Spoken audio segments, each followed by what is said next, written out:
Noi non ci rassegniamo e vogliamo la verità sulla morte della nostra collega penitenziaria Sissi Trovato Mazza. A sostenerlo è il segretario generale dell'SPP, il sindacato di polizia penitenziaria Aldo Di Giacomo, che annuncia una manifestazione giovedì alle 10 a Roma davanti alla sede del DAP. Noi siamo alla ricerca della verità, qualunque essa sia.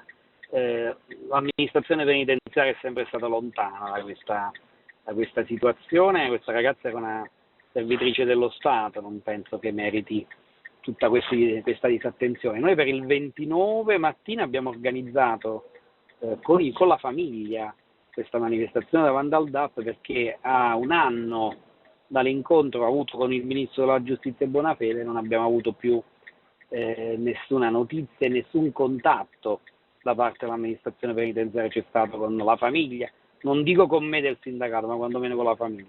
Sono trascorsi oltre 2 anni da quando Sissi è stata ritrovata in ospedale a Venezia con una ferita alla testa. La famiglia ha sempre chiesto chiarezza, ma non è ancora accaduto nulla.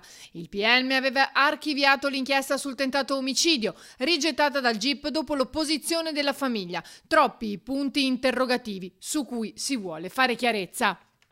Saremo tutti quanti incatenati, compresi i familiari, per protestare in modo forte per questo disinteresse, e se questo non dovesse risultare utile noi saremo presto a Venezia, anche di fronte alla Procura della Repubblica di Venezia, per far sentire le nostre ragioni, perché a distanza di 2 anni dalla morte, più di 2 anni dalla morte di Sissi, oggi non abbiamo nessun tipo di informazione e si nota un disinteresse quantomeno da parte dell'amministrazione penitenziaria.